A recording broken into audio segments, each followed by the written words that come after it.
अब आपके सागर शहर में शादी, बर्थडे पार्टी, प्रेस कॉन्फ्रेंस के लिए सर्व सुविधा युक्त स्थान एमएस गार्डन, जहां मिलेगा एसी और नॉन एसी रूम के साथ साथ पार्किंग की शानदार व्यवस्था, वाटर प्रूफ कैंपस, संपूर्ण गार्डन में सीसीटीवी कैमरों की निगरानी, वो भी आपके बजट में। तो दिए गए नंबरों पर संपर्क करें। पता एमएस गार्डन, तिलकगंज, सागर में योग वेदांत सेवा समिति के बैनर तले संत आसाराम बापू के अनुयायी लंबे समय बाद सड़कों पर उतरे, जहां इस बार धर्म आध्यात्म के प्रति चेतना जगाने के स्थान पर अनुयायियों द्वारा जो आवाज बुलंद की जा रही थी वह खासी सुर्खियों में बनी रही। जहां इस मामले में बीते 11 वर्षों से न्यायालय प्रक्रिया में लंबित सुनवाई पर जेल में सजा काट रहे आसाराम बापू के लगातार स्वास्थ्य में गिरावट के बाद भी अभी तक उनको पैरोल नहीं मिलने और लंबित प्रकरण में फैसला देने में हो रही देरी पर सभी में आक्रोश नजर आया और उन्होंने लचर न्यायपालिका की व्यवस्था पर प्रश्न चिन्ह भी लगाए। वो वर्तमान में जिस तरह की गंभीर स्वास्थ्य समस्या से बापू ग्रस्त हैं, उनको तत्काल रिहाई की मांग उठाई। इस मामले में ज्ञापन सौंपने पहुंचे अनुयायियों ने सीधे तौर पर कुछ सवाल भी खड़े कर सरकार की भूमिका पर भी सवालिया निशान लगाए और बापू पर लगाए आरोपों में सत्यता नहीं होने के प्रमाण भी सामने आने के बाद निर्दोष बापू के अब तक जेल में बंद रखे जाने पर उनकी रिहाई के लिए प्रयास नहीं किए जाने पर अपनी गहरी नाराजगी जाहिर की और जो संत राष्ट्र समाज को धर्म और आध्यात्म के रास्ते नई दिशा दिखाने का प्रयास कर रहे थे, उनके साथ ऐसा व्यवहार होने पर दुख भी प्रकट किया और पूरे मामले में जल्द उनके प्रकरण की सुनवाई विशेष न्यायालय के माध्यम से कर उनको न्याय मिले, इसकी मांग उठा राष्ट्रपति, प्रधानमंत्री, राजस्थान और गुजरात के सीएम के नाम विज्ञापन पत्र भी प्रशासन के माध्यम से प्रेषित किया गया। रिहा करो बापूजी को, रिहा करो, रिहा करो, रिहा करो बापूजी को, रिहा करो। बापूजी निर्दोष है, निर्दोष है, निर्दोष है, बापूजी निर्दोष है, निर्दोष है, निर्दोष है। हमारा ये मानव अधिकार है, अधिकार है, अधिकार है। जी बताएं क्या नाम है और आज यहाँ पर आप कलेक्ट्रेट में आए ज्ञापन देने के लिए, किस संबंध में आए हो, क्या मांगे हैं आपकी? मैं संजीव भाई संत श्री आसाराम जी बापू की पेरोल और उनको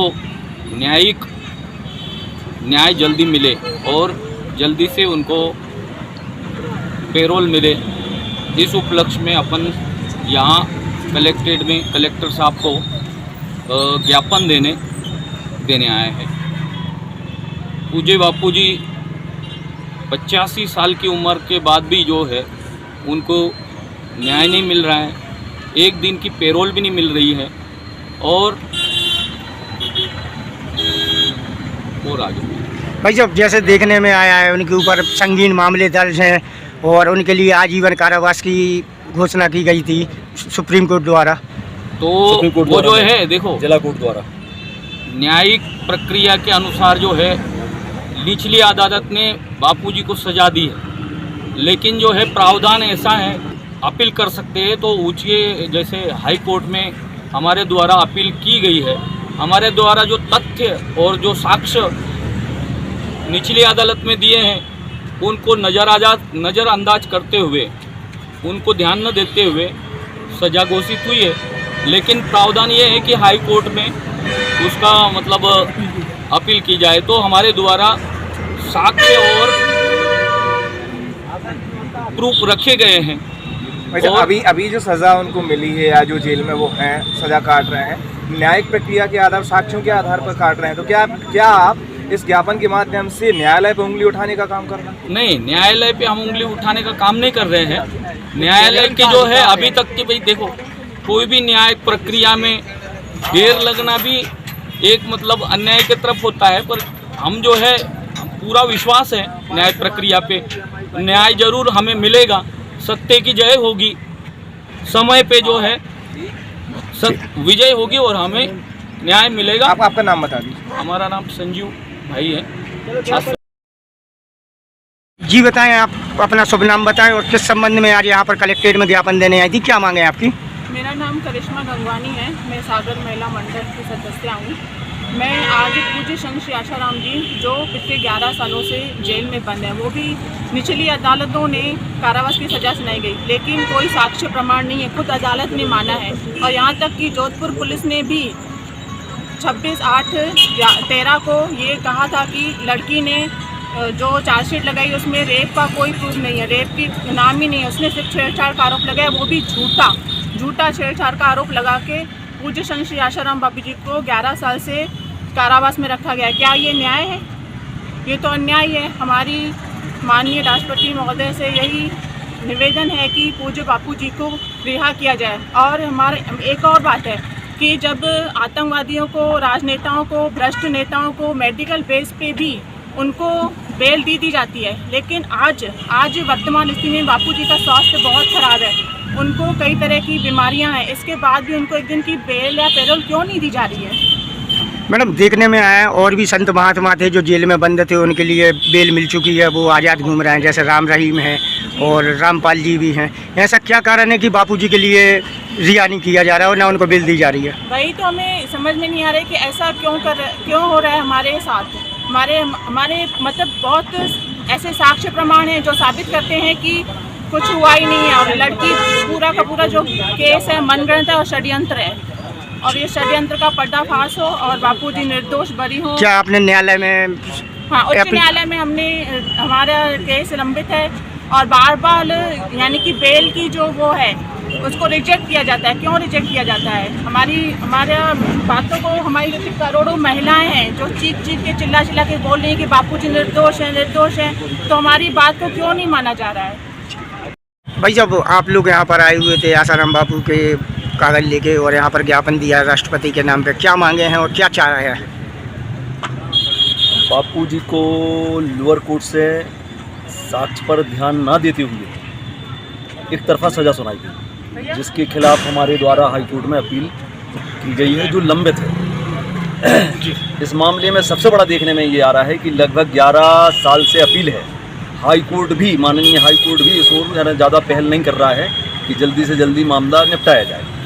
तो साथ में हम सुप्रीम कोर्ट के मुख्य न्यायाधीश और हाई कोर्ट के मुख्य न्यायाधीश वगैरह से ये अपेक्षा और आशा करते हैं कि कम से कम इस मामले को एक विशेष मामला मानते हुए तत्काल इसकी सुनवाई की जाए और दूध का दूध और पानी का पानी मिल जाए। भाई, जब देखने में आया है राम है, रहीम है, राम रहीम है, रामपाल जी भी हैं, इनको भी सजाई हुई थी और इनको बेल भी दी गई और वो आज़ाद घूम रहे हैं। क्या कारण है कि बापूजी के लिए? क्योंकि हमारे संत एक ईमानदार, निष्पक्ष रहे हैं, समाज का कल्याण, लोगों की भलाई करते रहे। कहीं ना कहीं राजनेताओं की अपेक्षाएं पूरी नहीं हो पाई।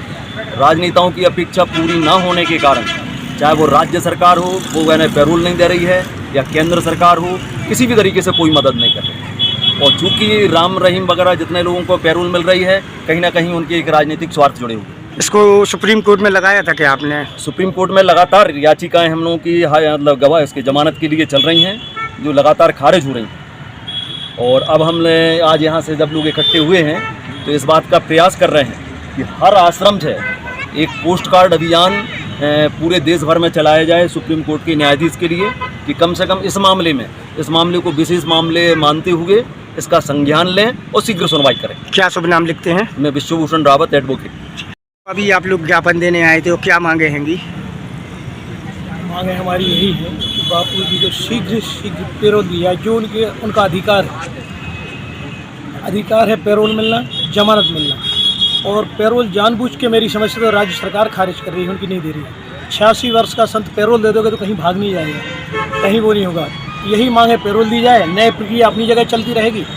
हाई कोर्ट में जैसे हमारी अपील लंबित है, सिंगल बेंच जाएंगे, डबल बेंच जाएंगे, उसके बाद होगा तो सुप्रीम कोर्ट जाएंगे। लेकिन अभी तक जिनने ये अपराध किए हैं उनको पैरोल भी दी गई, जमानत भी दी गई, फिर बापूजी को क्यों नहीं? तो इसमें सीधा समझ में आता है कहीं ना कहीं राजनीतिक षड्यंत्र है। राजनीतिक षड्यंत्र की बात कर रहे हैं तो भाजपा की सरकार, क्या लग रहा है कि भाजपा वाले करवा रहे हैं क्या? भाई, भाजपा वाले नहीं करवा रहे तो कम से कम ये तो करें, ये तो निर्देशित कर सकते हैं राज्य शासन को कि इनको नियमानुसार पैरोल दिया है। देखने में आया था कि भाजपा के जो दिग्गज नेता हैं बापूजी के आश्रम गए और उनकी शरणों में बैठ के भी उनने सत्संग किया था, और उन्हीं के कारण क्या? मैं तो कहता हूँ माननीय मोदी जी को भी, प्रधानमंत्री को भी आशीर्वाद दिया था एक बार बापूजी ने, जिसकी वीडियो है कि मैं चाहता हूँ कि भविष्य में आप प्रधानमंत्री बने देश के, और आज उनके लिए अनदेखा किया जा रहा है बापूजी के लिए। क्या शुभ नाम लिखते हैं? आर के मिश्रा लिखता हूँ, एडवोकेट।